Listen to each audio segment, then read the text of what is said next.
Okay, so looking at this warm-up today, right, the student took the derivative of x squared with respect to x and even showed, right, that there's a dx that comes along with it to show that it's the derivative of the x function with respect to x, and the dx just cancels out, right? Coming over here, we end up with 2y, right, because y squared derivative of y squared is 2y, but again, this is the derivative of the y function with respect to x. That's multiplying with it right there. And then derivative of y itself is just 1, but again, dy dx, because again, the variable y with respect to x has to be shown there. And then ends up with the answer over here. Let's show that process of how they got that right there, how he or she got that answer. I'm going to copy this as best I can. And let's go ahead and paste it onto here. There we go.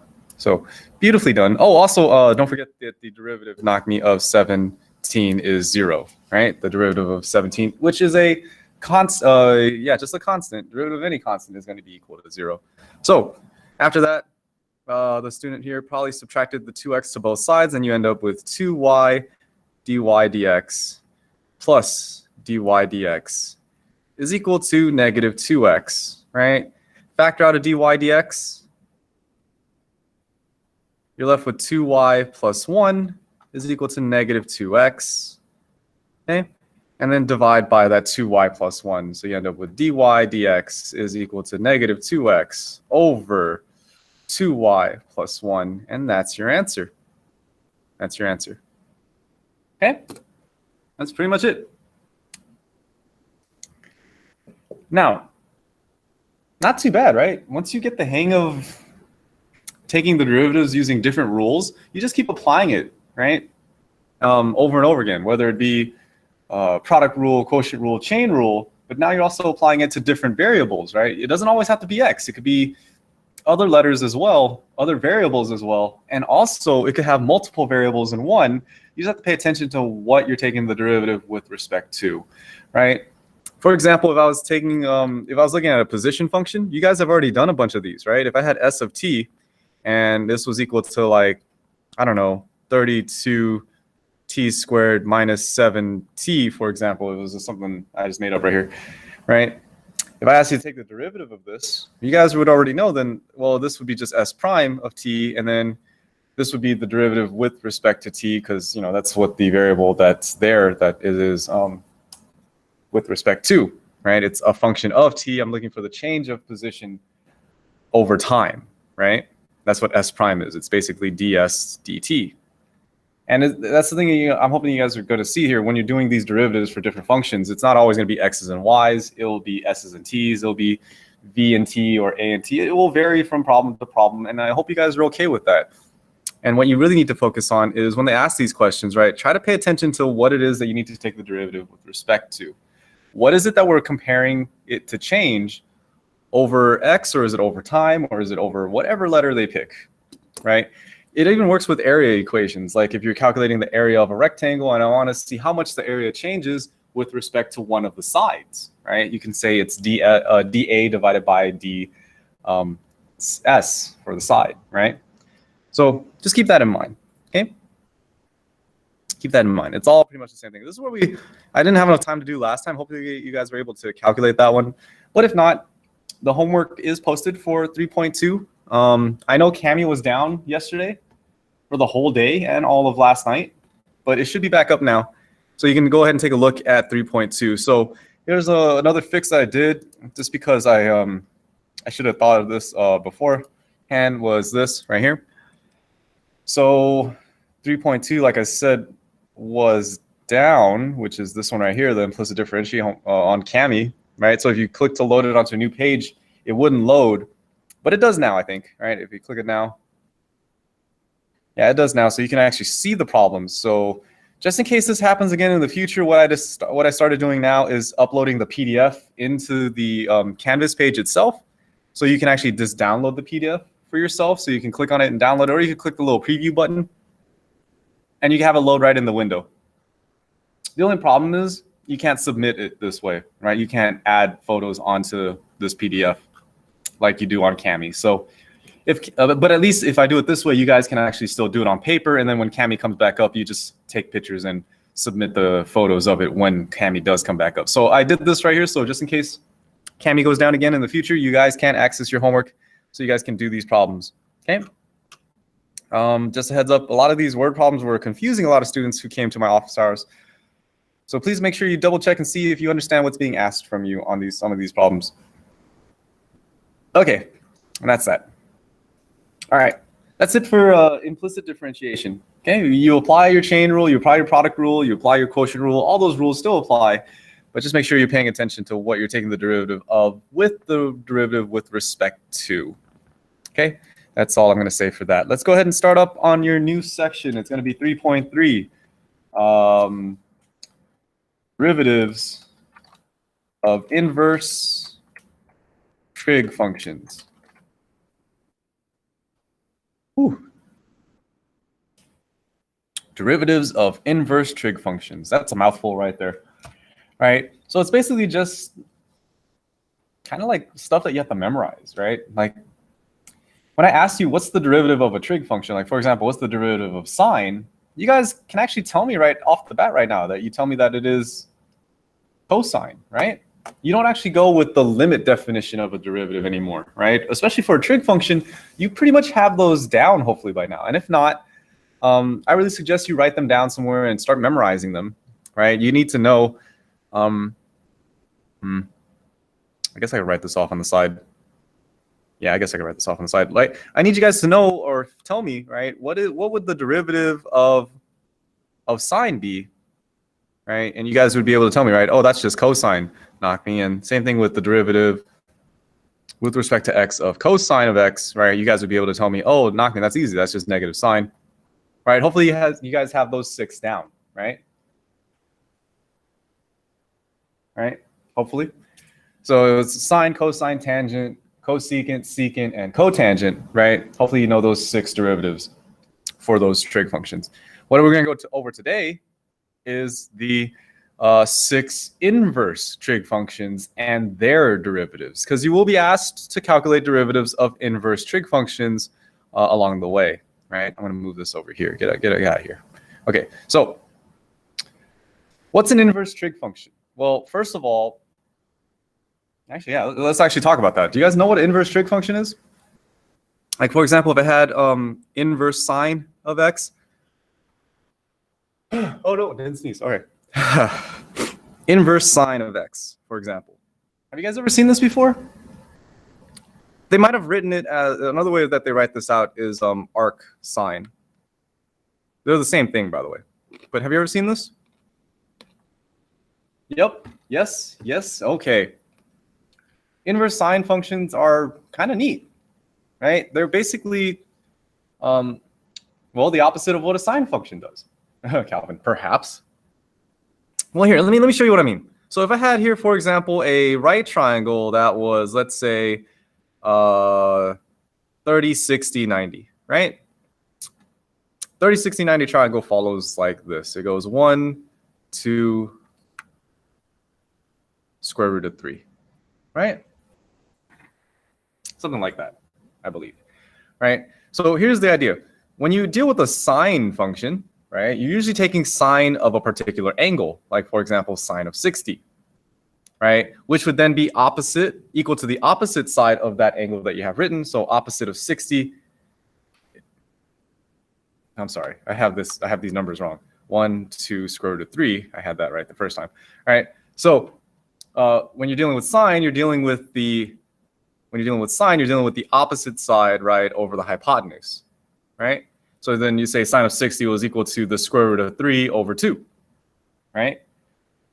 The inverse sine function is like any other inverse function where it takes out what you have as your output and tells you what you had originally. And what I'm saying is this: if I were calculating what is the inverse sine of, let's say, the square root of 3 over 2, then you tell me the answer for that one would be 60. The inverse sine would just undo what the sine function did right there. Does that make sense?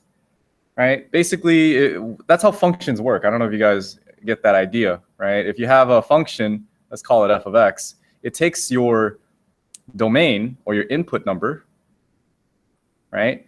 and transfers it over here to this guy over here, which is called the range, or your output number, right? So sine is a function, and it's taking 60 and it's spitting out square root of 3 over 2. The inverse sine function goes the other way, and the inverse sine function would be denoted something like that, and would take whatever you have as your range and goes back to your domain. So it's basically an undoer of your function. And you know, that's nothing new. Inverse functions is something that's been dealt with for a while, right? Like, for example, if I had a function f of x was equal to 3x plus 5, right? The inverse function of that is going to be, this is taking a number, multiplying by 3, then adding 5. The inverse of this would take it and go backwards with it. So it would be x minus 5, and then you divide that by 3, right? So that's all an inverse function does. An inverse function is a function that undoes the original function, right? And if you don't believe me, you can try it out. If you plugged in the number, like, for example, let's say you plugged in the number 2, right? What does f of x do to the number 2? Well, 2 times 3 is 6. 6 plus 5 is 11. So it takes 2 and spits out 11. What the inverse function is supposed to do, not the derivative, right? What the inverse function is supposed to do is take 11 then and spit it back out to 2. So if you plug in 11, I want it to be 11 minus 5 divided by 3. 11 minus 5 is going to be 6 divided by 3, spits back out to 2. So that 11 will go back to 2. And that's all an inverse function does. I hope you guys can see that, right? The connection between a function and its inverse. It's basically an undoer of it, right? Now, what is this? This is in calculus, by the way. This is just a quick refresher of what an inverse function is defined as. I'm teaching you this just because I wanted to show you where the derivative of an inverse sine function comes from. It's a little weird, but in the end, if you don't get any of this, just memorize the derivative of it, just like you memorize the derivative of the sine function without knowing how it comes to be from the limit definition of it. Okay? Yeah, so let's take a look at this. All right, so what I'm saying is this. If I have a, hold on a second. It's a little warm in here. If I have a, let's say, oh, get out of here. Let's say I was trying to find, right? I'm trying to find the derivative with respect to x of the inverse sine of x. This is what I want to find. Okay? I don't know what it is, and I don't want to do the limit definition of it because now I have so many shortcuts, right? I've learned like the chain rule, the product rule, and all those other guys. Hopefully I can apply those rules instead. And I'm actually going to be applying the chain rule to help me find out what the derivative of this inverse sine function is. And the way I'm going to do that is I'm going to do something a little tricky, right? I'm going to explain to you guys right now that if you take a function and then look for its inverse of that same function, a function and its inverse, did you guys know that if you apply the function this way, it would cancel each other out and you're just left with x, right? So earlier when I defined these inverse functions up here of 3x plus 5 and then the inverse function of x minus 5 over 3, if I applied this inverse function and plugged that inside to here and looked for f of the inverse function of x, did you know that the 3 would cancel out and the 5 would cancel out and you're just going to be left with just x by itself, the identity of itself, right? So if you do the inverse with its function, you're pretty much going to be left with just the x function itself. Everything else cancels out. That's what happens when you deal with the inverse, right? It cancels out what your original function does. So keeping that idea in mind, I'm going to write out this equation. If I have the inverse function of sine of x and I apply the regular sine function to it, I'm going to make it a function of sine, right? So I'm going to do sine of the inverse sine of x. That would just equal to x. The sine and the inverse sine would cancel each other out. Hopefully you guys can see that. Now, why am I doing this? I'm doing this to help me with the chain rule pretty much, right? Because what I'm trying to find is this guy right here. I'm trying to find the derivative of the inverse of sine, okay? So if I take the derivative of both sides with respect to x of this new equation that I created that I know is true because an inverse with its original function will cancel out and just leave with x, with x. If I take the derivative of this, the equation, the derivative on the left side should equal to the derivative on the right side. Okay, so here we go. The derivative on the right side, the derivative of x, that's easy. That's just equal to 1. No problem there, right? But let's take a look over here. I have a function inside a function, right? I don't know if you guys can see that. I have a function inside a function. My inside function is the inverse sine function, and the outside function is sine of some stuff. The derivative of the outside function, the derivative of just sine itself, we already know it's cosine of some said stuff, right? But that said stuff is the inverse of sine of x. Okay? Now, this is, of course, going to multiply with the derivative of the inside. I don't know what that is yet. I'm trying to find out what the derivative of the inside function is. So I'm going to write that as the derivative of the inside function, which is the derivative of inverse of sine. I don't know what this is yet. I'm trying to find out what this is. I don't know what it is yet, so I can't actually replace that yet. And that's okay. I'm going to solve for it. Okay, I'm going to solve for it. You ready? So if I divide both sides, that's not my pen, that's my highlighter. If I divide both sides by that cosine of inverse of sine of x, then I would have found out what the derivative of sine is. You ready for this? So if I divide by the cosine of some stuff to both sides, and I divide this side as well by cosine of some stuff, which is the inverse sine function of x, right? I'm going to go ahead and write this down. I would have found out that the derivative of the inverse of sine function is simply just equal to 1 over the cosine of the inverse of sine of x. That's the calculus part of it. That's pretty much it. The derivative of the inverse sine function is equal to 1 over cosine of the inverse sine of x. Now, what the heck does that mean? Well, yeah, that doesn't really help us, right? Like, I don't really want to deal with that as my answer for my derivative. So what we're going to do right now is go back to a little bit of trig, a little bit of pre-calc, and evaluate what the heck is sine, what the heck is cosine of the inverse of sine of x represent? Or what does that even mean, right?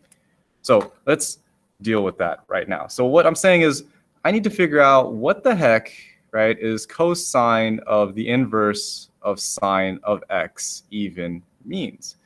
And remember, when we're dealing with the inverse of sine, right, we're dealing with some kind of fraction, right, that helps us to figure out what the angle was to begin with, right? Some angle that's we usually call a theta, right? So you usually do like sine of theta is equal to something like such and such, like the square root of 3 over 2. What that would mean then, the inverse sine of square root of 3 over 2 is the same thing as what theta should be equal to.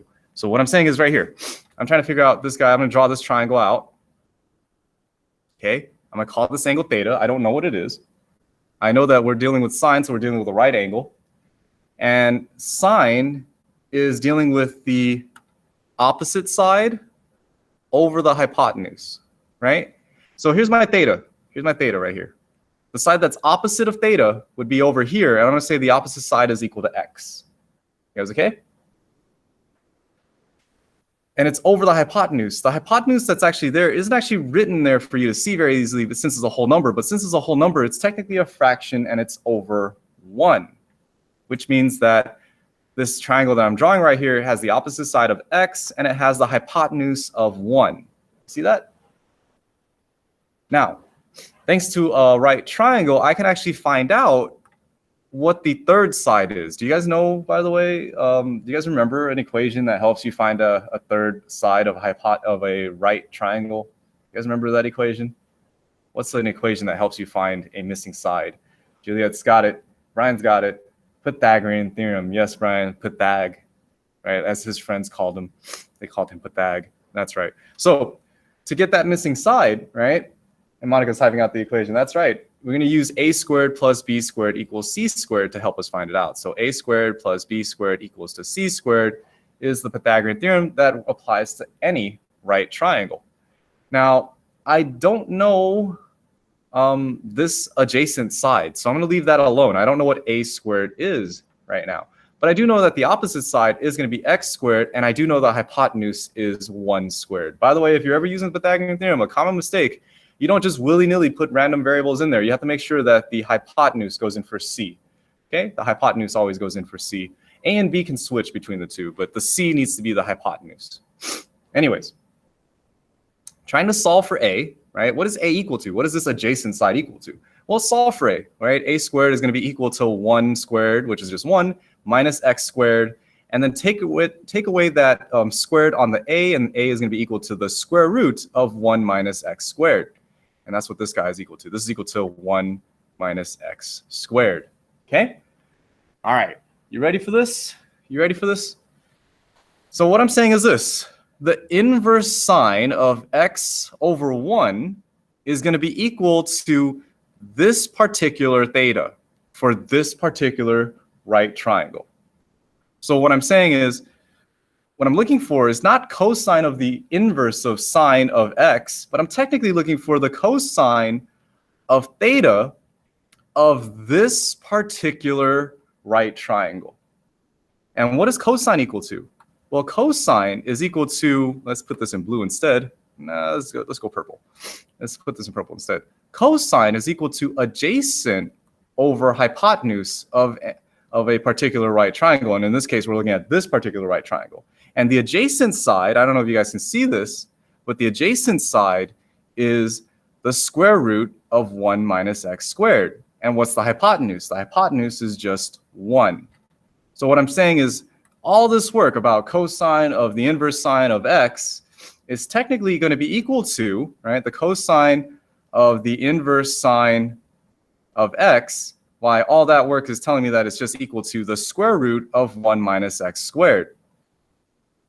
That means I can replace this cosine of inverse sine of x with the square root of 1 minus x squared. And if I replace that, I have this guy right here, 1 over 1 minus x squared. And guess what, guys? That is the derivative with respect to x of the inverse sine function.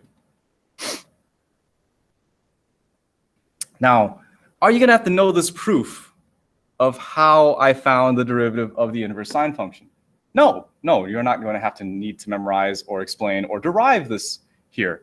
You only need to know that if I ever asked you to calculate the derivative of the inverse of sine function, this is what you would tell me, that it's equal to 1 over the square root of 1 minus x squared. Now, why didn't I just give you that as the answer?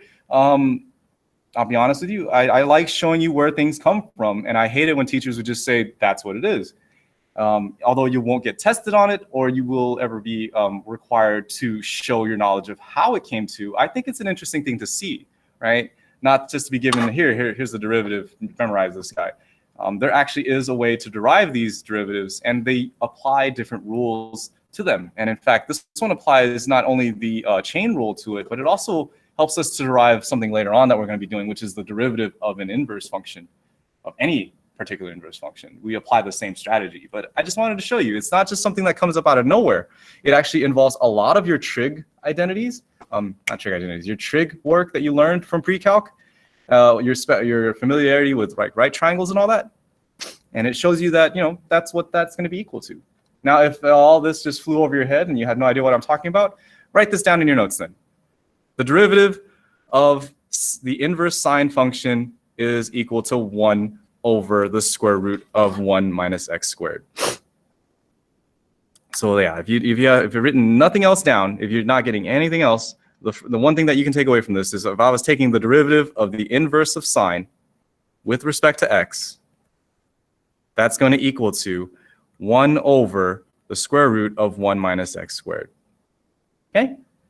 I'm not going to do this for all 6 trig functions, but I really suggest that you try looking up videos of people explaining that. It's really neat to see, and if you want, you should try doing it on your own, seeing if you could calculate what I did for cosine inverse. If I do the inverse of cosine of x, right, and I take the derivative of this is another one I need you to memorize as well. This is equal to negative 1 over the square root of 1 minus x squared, right? That's what the derivative of cosine would be equal to. Oh, I'm sorry, inverse of cosine is going to be equal to. Okay? There are a total of 6 trig functions. I'm going to write them all down so you guys can get them down for yourself, if you guys could. Let me scroll that down just a little bit here.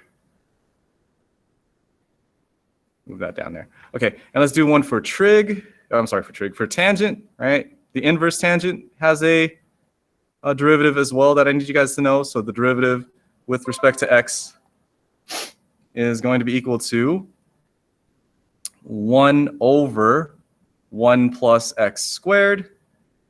And then we'll do it for the other ones, which is going to be secant of x. I'm sorry, inverse secant of x. We already know the derivative of secant of x.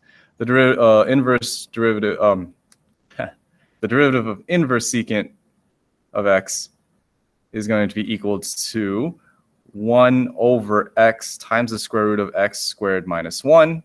That one's going to be a little bit more difficult if you'd like to take a look at how that gets derived. But again, a fun one to do if you guys get the chance to take a look at it. The other one is cosecant, the inverse cosecant of x, which is going to be that, and that's going to be equal to negative 1 over x times the square root of x squared minus 1. And the last but not least is the inverse cotangent of x, which is going to be equal to negative 1 over 1 plus x squared. These are the 6 inverse trig functions that I need to add to your arsenal, just like you have added your derivative of sine, cosine, tangent, cotangents, cosecant, and secant. I need to know their inverses derivatives as well. I will be putting up quizzes along the way just to have you guys fill it out, see which one goes with which, and so on and so forth. So you got to know all of those. There's pretty much 12 different trig functions. There are 6 trig functions and then the 6 inverse trig functions and their derivatives that you need to know. You guys okay? It's a lot I just gave it you. I just threw at you there. Pretty much, if none of that earlier stuff stuck with your mind, are you okay with knowing that you need to memorize these 6 inverse trig functions is what I'm asking. I'm hoping that you guys are okay with that. And if not, I will write it on the board in the back behind me while we do these types of problems, so that way you guys can have a reference to it. But I really suggest you write it down on a sticky and then put it onto your screen. Okay? So here's what I want you guys to try. And I'm going to mute myself real quick here.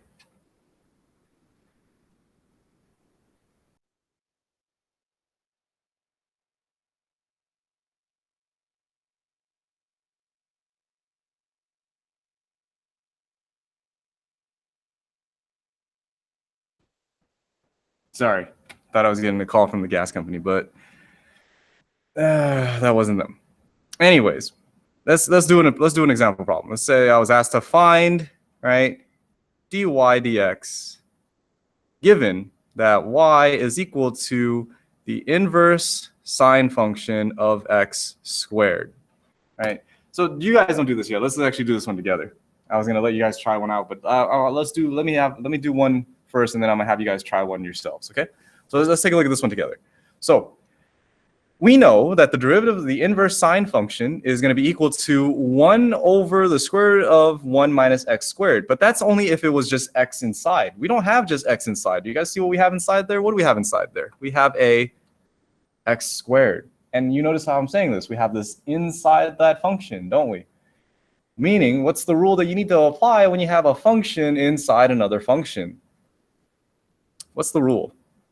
Have a function inside the other function. It is a composite function. That's right. And what's the derivative of a composite function? What's that rule? It's the chain rule. That is right, Monica. You got the chain rule being in there. So I'm going to write this out. The inside function is x squared. The outside function is the inverse sine of some stuff. So how do you take the derivative using the chain rule? It's just the derivative of the inside multiplied with the derivative of the outside, right? So let's go ahead and take the derivative of the inside, which is going to be the derivative of x squared is going to be 2x, right? dx, but that goes away, right? And then derivative of the outside. Here's the tricky part. The derivative of inverse of sine of some stuff is supposed to be 1 over the square root of 1 plus x squared, but it's technically some stuff squared now. It's no longer just x squared. It's whatever I have inside that stuff. And what is it that I have inside that stuff? Why, it's this x squared that goes inside here, doesn't it? So that means inside here, I would also need to have an x squared. That's right, Monica. So it was like, Nak, you just told me that the derivative of the inverse of sine is 1 over the square root of 1 plus x squared. Yeah, but that x is representative if it was just an x on the inside right here. But since it's x squared, it's going to be x squared squared. If this was 3x, then it would be 3x squared. Just keep that in mind. All right, so If you have stuff inside that inverse sine function, it affects its derivative just like it affects its composite derivative as well. So anyways, dy dx for this one, if you take the derivative with respect to y, derivative of the inside is 2x, derivative of the outside is 1 over the square root of 1 plus x squared squared. And again, if this is a free response question, you could just leave it there. That's perfectly fine. If you are looking at a multiple choice answer though, they're probably going to simplify this and put the 2x, multiply it with the 1 in the top, and then the bottom, they'll probably simplify that x squared squared to be 1 plus x to the 4th. And that would be the answer they have on a multiple choice test. How do you guys feel? Does that look all right? Do you guys feel okay about that? Or are you a little confused? Or does it kind of make sense? And it's one of those things that maybe you won't know until you do it. Oh, I'm sorry, you're right. Is that supposed to be a minus? I think you're right, Brian. Let me go double check. Let me look at my list. Yeah, you're right. It's the square root of 1 minus x squared. Good job, Brian. It's not 1 plus that. It's 1 minus that. Good catch. Good catch. Those are all minuses there. So good catch. Glad you're paying attention. Can you go back up to the inverse trig functions? Yes, yes. So please, let me zoom out a little bit so people who are copying the question can also copy that down. And if needed to, you can copy down those derivatives. Like I said, I should have wrote them up on the board back here so you guys can see them. Actually, how much of the board can you guys see? Oh, I'll be standing in front of it when you can see up to here, but it looks, my camera's like, it has that weird fisheye bulb, so fisheye lens, so it's like stretchy. Let me see here. It goes all the way out to here.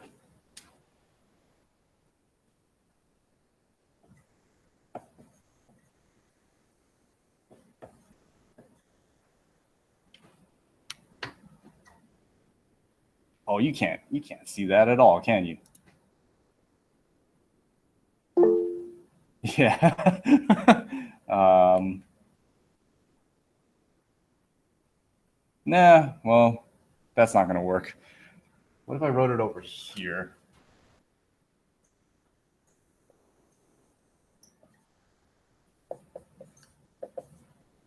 How about that? Can you read that one? Do I block it if I stand right here? What if you have 2 shared screens? It doesn't let me do that, Calvin, for some reason. Yeah. I think the easiest way is, since you're at home, put it on a Post-it, put it on the screen, or Google it and have it open on another tab. Just have that open somewhere. And you're eventually going to memorize these. You're eventually going to memorize these. I'm a little sad you can't actually read that, can you? Can you read this one? It looks like you kind of can, if I don't stand in the way. Oh, that's too small. Oh, well. Yeah, it's fine. You guys will figure out a way. Anyways. You know what I realized? I did not realize how much I missed writing on the whiteboard with whiteboard markers. Anyways, let's have you guys try a problem. Okay? Can you guys try? Try this one. Find dy dx for y is equal to, let's go with this one right here. Let's say you were asked to find the inverse tangent of 3x. And if that one's too easy, right, I want you to also try this one then. Find dy dx for, let's say, y is equal to, let's see if you can try this one out. Well, that'll be a little much, but you know what? I think you guys can do it. Let's go with x squared inverse cosine of 5x. Let's go with that. Try those 2 problems out, and I'm going to put it up on a blank pear deck for you guys to do these answers for me. So let's go ahead and get that for you. And then go ahead and see if you can get these answers for number 1 and number 2 here. I'll leave the example up there on there as well. If you need the derivatives, can I fit all that? No, that'll be kind of small. No, that's kind of small. Let's just put it like that. All right. Go ahead and do that real quick. Let me see where you guys are at.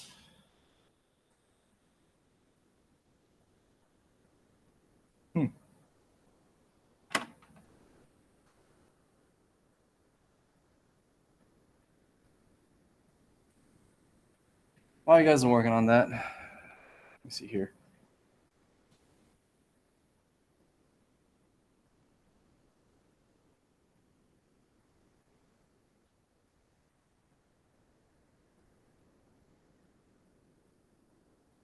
Huh.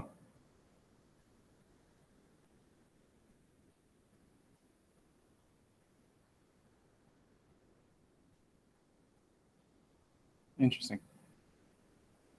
All right. Ever since I've downloaded, what was it, Mathway and Photomath. I don't know if you guys are familiar with that app. I'm assuming that some of you are and some of you aren't, right? If you are, you know, I have nothing really against that app. I know people use it to cheat on tests, and it's fine for like algebra problems and even some pre-calc problems. Factoring problems in particular is where things go kind of wonky on it. But I know for calculus problems, especially when you do derivatives of things that look a little chonky, right? Like clunky, basically. I know that that app, like, it does like the most insane ways of simplifying things and then writes out like this ridiculous looking simplified version of something. And it's the most ridiculous ones. Like, it's not even something that would show up on like a multiple choice answer for a multiple choice test. So you got to be careful with that, is just what I'm saying. Like, I don't know, it just popped up an ad right now. Or not an ad, it popped up a thing on my phone, which I forgot that I had on my phone because I was using it to test it out to see how you would do on my tests with it. And yeah, I wasn't impressed by it. It was like, I type in the equations and it would like not give me the right answer that I had on there. And I was like, huh. Sometimes it would and sometimes it wouldn't, but most of the times though, it just gave you like, it was right, but it was right in a weird way. And I don't know if you guys know this, but a lot of the teachers who are teaching here at Lawndale, they have like a whole, we have like a whole like a shared messaging thing that we have like going on between each of us to try to see like, hey, does anyone teach it this way? How come this kid does it this way? And they like do factoring things in like the most weirdest way. So teachers catch on that if you're using something to help you along the ways, and you know, they're trying to find out like, what can we do to make it different? I'm like, I don't know. I don't think it's that big of a deal.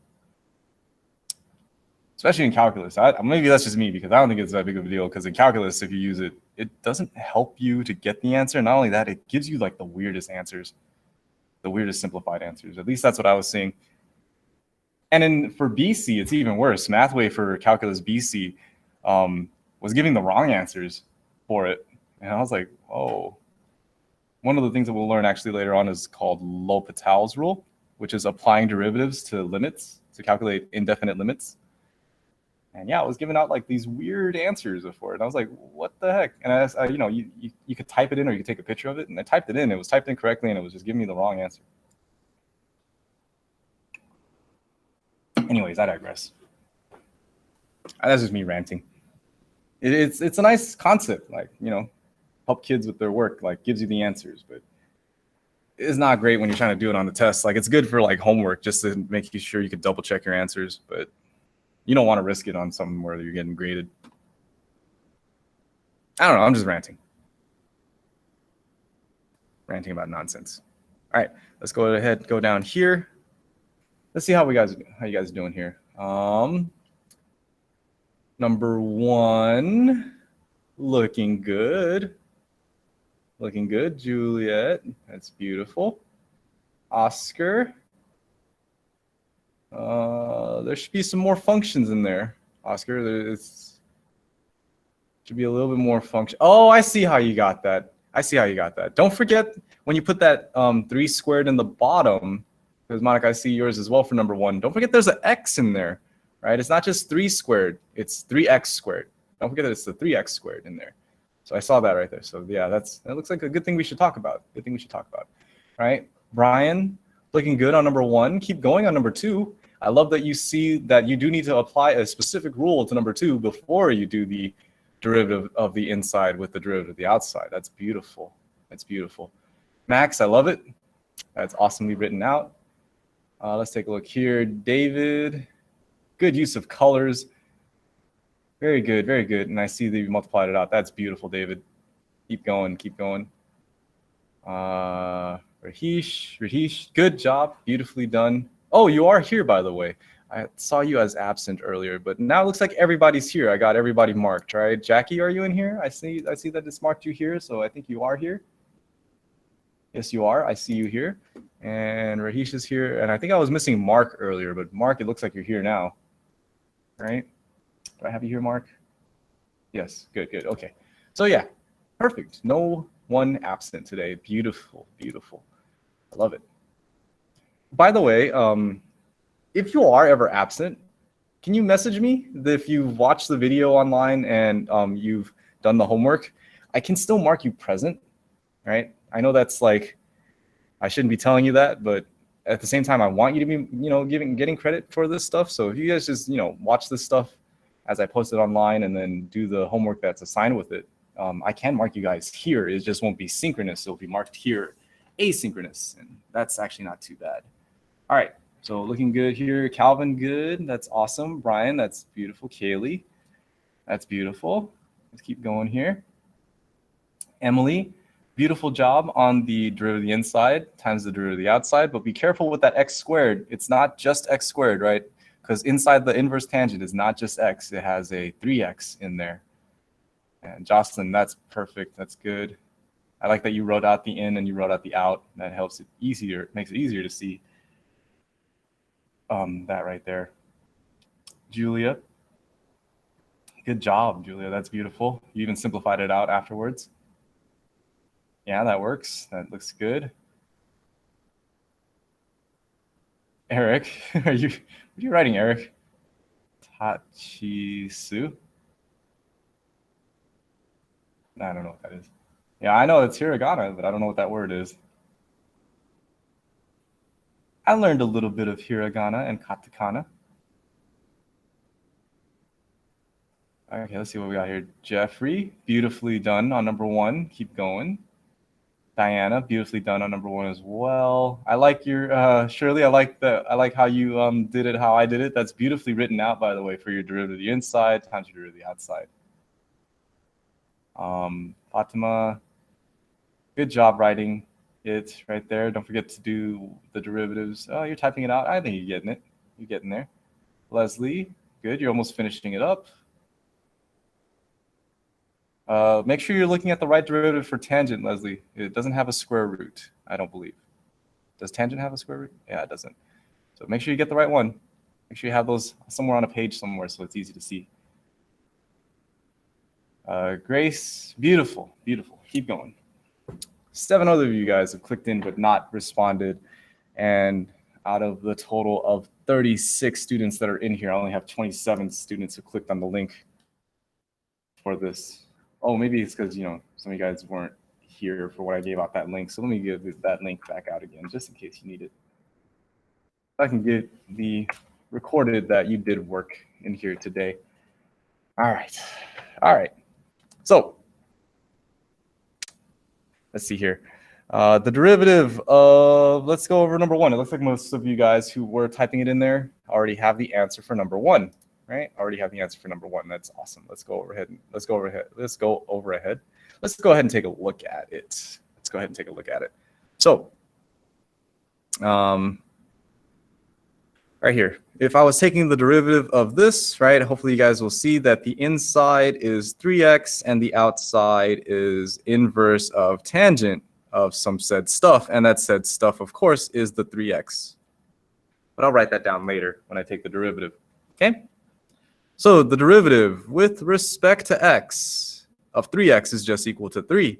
The derivative of inverse of tangent of some stuff is going to be 1 over 1 plus some stuff squared. That's the part you got to be careful with, right? In our notes, we wrote it as x squared, right? But it's actually, if it's an x on the inside. But it's not only an x on the inside. It's a 3x on the inside. Therefore, inside that stuff squared, it'll be 3x squared, not just the x by itself, right? It's actually the whole 3x that was in that function there earlier. squared. So what is the derivative going to be equal to? dy dx, or in other words, y prime is going to be equal to the derivative of the inside, which is 3, times the derivative of the outside, which is 1 over 1 plus 3x squared. And again, if you leave it like that, that's beautiful, that's done. You don't need to do any more work. I will give you full credit for that right there. If you're taking a multiple choice test, though, they'll probably rewrite it like this, where the 3 is multiplied with the 1 up top, and in the bottom you have 1 plus 9x squared. And that would be the answer for the multiple choice section. But again, if it's a free response question like you guys have been doing for most of my test questions, I would leave it like that right there. Whew.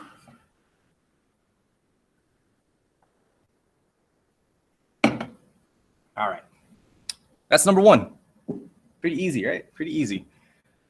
All right, let's go number 2. Let's go to number 2. Number 2, I hope you guys can see there is an inside and there is an outside for the cosine function, right? That is not wrong to notice that there is an inside of 5x and there's an outside of the inverse of cosine of some stuff, right? And you can take those derivatives as you want. But do you guys see another rule that you need to apply before we actually do that? Is there something else that's happening with that inverse? And Max has got it right on the nose there. It's the product rule. Do you guys see it? Yes, Monica, you said it as well. Oh, man, how did I not see yours first? Monica and Max, you both are correct. It is the product rule. Cosine, inverse cosine of a function is being multiplied by x squared. And that's what that denotes, by the way. When you have a function next to it, it's technically multiplying with it. And I had a lot of students who used to have trouble seeing that, right? You had a little trouble seeing that. And it just comes down from like being exposed to it more. Right? You guys have seen 3x squared for like the longest time in your life, but nothing ever questions it. If you ever ask you to evaluate it, you guys know that you would square the number and then you would multiply by 3. That's what's going on over here. You would cosine or inverse cosine something and then multiply it by x squared. Right? There's 2 functions there. The first function is x squared. The second function is cosine of some stuff. So you got to product rule this guy when you take the derivative. Right? So the derivative of this is going to be equal to the derivative of the first function, which is 2x, times the second function, which is that monstrosity of an inverse cosine function. I shouldn't say monstrosity. It's not ugly. It's got inner beauty. Plus the derivative of the second function, which is going to be the derivative of the inside, which is 5. The derivative of the outside is going to be -1 over the square root of 1 minus some stuff squared. So I'm going to write this out a little bit gently over here. This is going to be 5 times -1 over the square root of 1 minus, what's the stuff that goes inside? The 5x right here, squared, times, of course, the second function, the first function, which is x squared. There you go. That's it. That's the derivative there. You have combined the chain rule and the product rule. I actually got it right now. I can rule the world.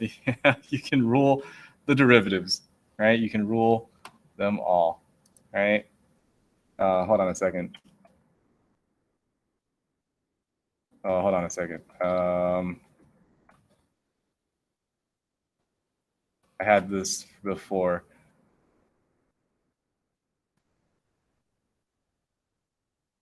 Was it here?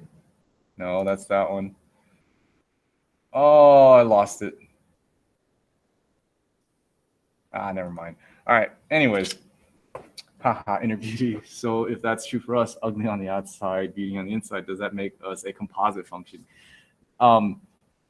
Actually, David, I'm pretty sure a lot of people are built with multiple functions, right? Not every single person can be defined as a single function, right? Most of you guys are like onions. You have multiple layers when you peel back. I know I just compared it to an onion, but yeah, it's the easiest thing to think of that has multiple layers, right? I don't think any one person is just a single thing. Most of you guys have multiple layers. You guys just don't know it. Yeah, you're going to have to chain rule if you take the derivative of yourself. As weird as that would seem to think about, but that's true. If you were to take a derivative of yourself, you would have to chain rule yourself. But then you have to figure out, what is myself defined on the inside? I don't know. All right. Couple side notes that I need to make sure you guys understand, that you guys see, right? When you deal with a trig function, right?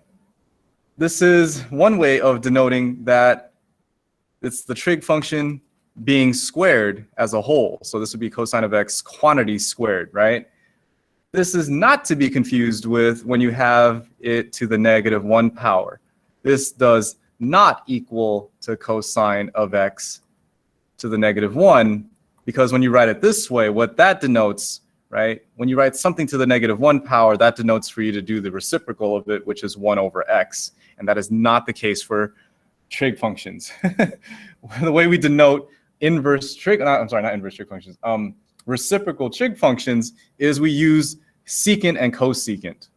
Secant of x is what's equal to 1 over cosine of x. That's why we come up with secant, cosecant. It's confusing if we applied it to trig functions, because then, well, we don't know if it's for the reciprocal or if it's for the inverse. So we avoid -1 on our trig functions in general. But if we do write it on there, it's technically to look for the inverse. And even that's starting to be looked away from. Most textbooks are starting to veer away from that notation because of this mistake that most students make. And it's a common mistake because they're like, well, I mean, to the -1 power means to write it 1 over that. But it doesn't apply for trig functions. So another thing that books will tend to do is if you get some problems, they might not write it like this. They might write it like this instead, which is the arc cosine of x. And that's the same thing as the inverse cosine of x. All right, that's just a different notation for it. And it's just something that helps it so to relieve the mistakes that have been made in the past of like, oh, cosine to the -1. Oh, that's just 1 over cosine. And that happens a lot more than you think. All right, so just make sure you pay attention to that and make sure you don't make that mistake when you're dealing with that. Okay? All right. So any questions so far on this? Have you guys written down all 6 inverse trig functions right there? Hopefully you guys got them all down. And if not, you guys can write them down right now. Please get those inverse derivatives down. You will need to know those 6, and you will need to know all the derivatives of the regular trig functions as well. Okay. You can do this, by the way. This stuff combines with implicit differentiation as well. So please be careful with this. Let's actually do one last problem before I let you go. Let's take a look at one last problem that combines everything that we've learned in this chapter so far, including from chapter 2, which is the product rule and the quotient rule and all that stuff. All right, so let's take a look at this example. Let's say I have here, for example, I have here, you know what, why not? Let's go with it. Let's go with x squared, okay, times the inverse tangent of 2y plus x cubed is equal to 20. Let's go with that. Let's take a look at this problem. And this will be the last one for today. It looks difficult, but it's not. I promise you it's not.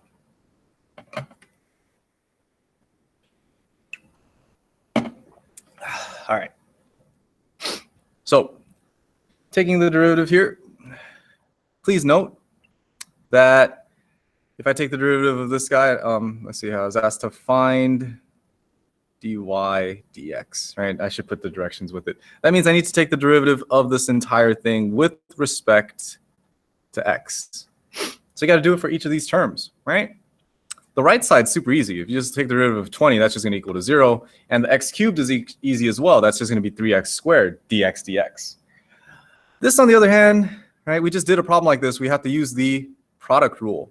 All right, so I'm going to do that real quick. Derivative of the first is going to be 2x dx dx, but again, the dx's cancel each other out, times the second function, which is the inverse tangent of 2y, plus the derivative of the second function, right? Derivative of the inside is 2 dy dx times the derivative of the outside function, which is 1 over 1 plus 2y squared, right? Because that's what the derivative of tangent is. This is, of course, being multiplied with the first function, which is x squared, plus the derivative of x cubed, which is going to be 3x squared, equals to 0. equals to 0. Whew, the dx just cancel out, right? And I have this monstrosity of a thing, but technically all I need to get by itself is this dy dx right here. So I'm going to get rid of everything else to the other side. You ready? So I'm going to subtract this guy and subtract this guy right here. So I'm going to get rid of this. I'm going to subtract the 2x inverse tangent of 2y, and I'm also going to subtract the 3x squared to the other side. So on this side, if I simplify this guy right here, I'm going to have something that looks like this. It would be 2x squared over 1 plus 2y squared. I'm just going to rewrite that as 4y squared, if you don't mind. 4y squared. And this is, of course, multiplying with dy dx. On the other side, I'm going to have negative 3x squared minus 2x times the inverse of tangent of 2y. This is where things get a little messy. You ready? I'm going to get rid of this guy by dividing it. Now, you have two ways of doing this.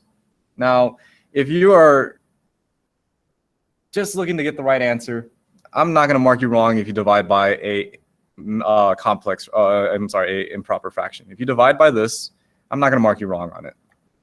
And you just do this right here, and you write this as your final answer, I'll give you the full points. That's ugly, but I take it. That's the answer that I would write down, and I would accept that I'd be done.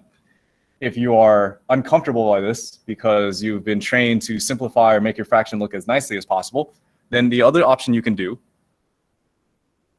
is from here to here. So let's do that. Let's do the second option here. Instead of doing it that way, another thing you can do is multiply by the reciprocal of that said fraction to the other side, right? So what you could do is multiply this side by 1 plus 4y squared over 2x squared. That way you'll cancel out these guys right here, but do it to the other side as well. 1 plus 4y squared over 2x squared. And what you'll end up with something is still ugly. I shouldn't say that. It's still weird looking. I shouldn't say that either. It's still unique, right? But at least it won't look as crazy as a fraction over a fraction. Which again, I don't think there's anything wrong with looking at a fraction over a fraction. You know, whatever floats your boat. But here we go, the inverse tangent of 2y. And this is, of course, all being multiplied with 1 plus 4y squared. And this is all being divided by 2x. Is that 2x squared? Why did I write 2x squared? Oh, yeah, that's 2x squared. Yeah, so that's another possibility. That's another possible answer. And there you go. It doesn't look pretty. I gotta stop saying that. It might make you feel uncomfortable, but that is an answer. That's perfectly fine. And in fact, I would actually prefer, well, neither of them. That's just how it is for this one. That's just how it comes out to be. But that'll happen sometimes, and you got to be okay with that, right? Your ultimate goal, right, when you're finding these answers is you're just trying to find out what dy dx is, and there it is right there. It's equal to this stuff, and that's all it is. Anyways, you guys okay? How do you feel about this whole inverse trig functions, their derivatives, doing chain rules with it, doing it implicitly, and all that good stuff? How do you feel? You guys all right? You guys not all right? You guys okay? You know what? I have an easier way than other than you just typing this out. If you haven't done so already, can you guys click on that Pear Deck link, please? So let me see how you guys are feeling on this.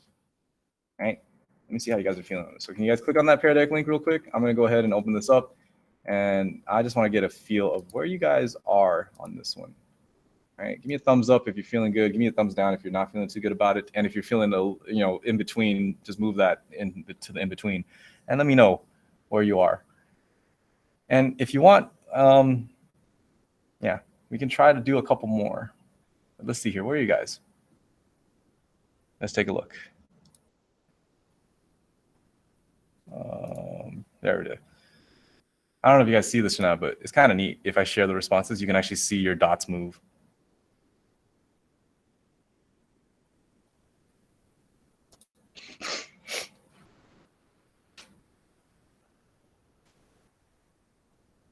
Kind of fun to see. But yeah, can you guys move it to somewhere where you guys actually are? I'm going to lock these answers actually in a second here. So just move it to where it's at. I'm going to lock these answers. So move it to where you want to be recorded at. And it looks like there's quite a few of you that are not okay with this. Like it's not terrible. I'm going to lock it right now. It's not terrible, but there are a couple of you guys that are like looking at it right here, and you know, I want to fix that. I want to fix that. So let's do one more. Right, this one was a little overwhelming, but let's do one more, and then we can call it a day. I was saying that earlier, but it never hurts to do more examples. All right, so let's do one more, just to give you a feel on this, and then I'll show you that the homework is posted and it should work and it should load. So let's say here I was asked to find, right, dy dx of, let's go with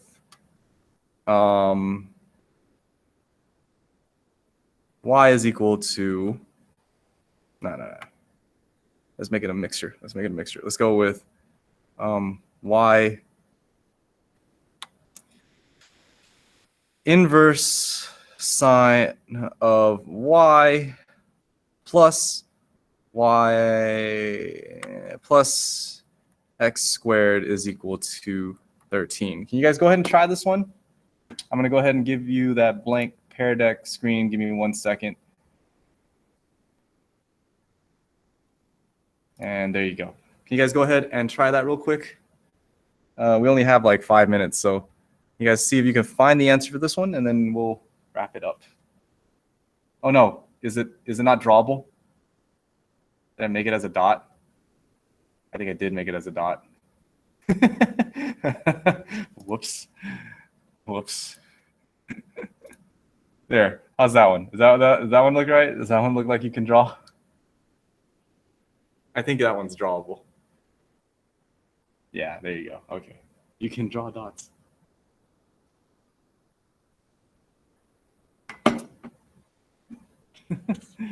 Oh, man. I did not see that. All right, work that out. Let me see where you guys get.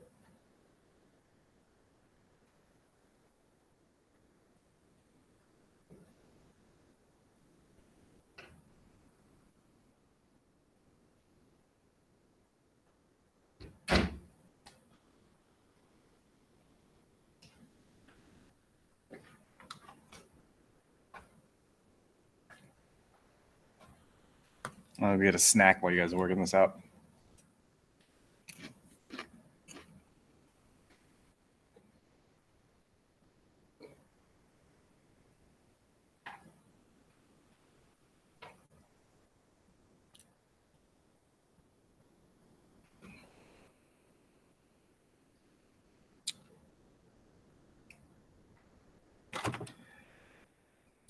I don't know about you guys, but I'm like super excited for this week to be over.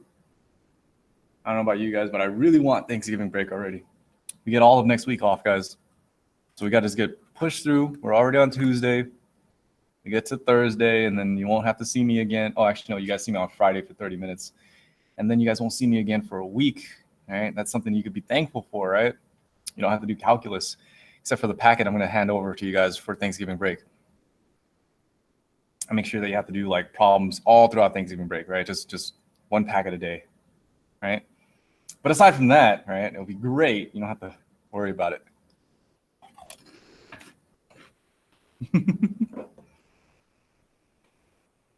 Right? Doesn't everybody want a math packet to do over break? Right? I think it's a good thing. We don't get to see each other, but you get to see the math problems over break. No, I'm just messing with you guys. I don't think you guys will have a packet. You guys don't want to do them. I don't want to grade them. You guys should have more practice though, but I'm assuming that you'll probably use the break to catch up on your homework. Or if you have finished your homework, then you will just enjoy your break. But either way, right, you do have problems already, and I assume that you know those problems are good enough for you guys to do. You guys should practice those problems. I'm not really a fan of packets. In fact, I don't know if you noticed or not, but I mean, I didn't give you anything to do over summer, right?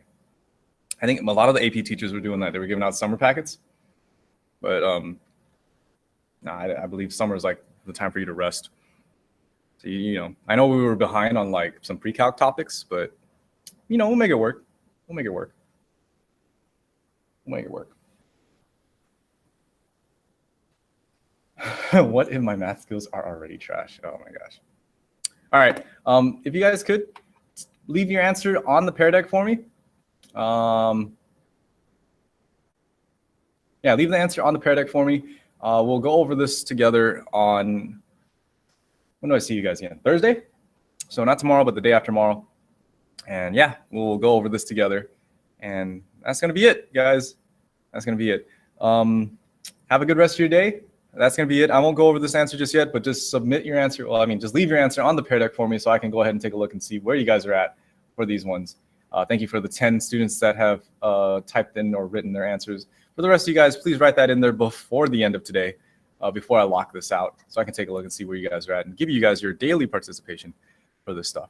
Other than that, guys, that's going to be it for me today.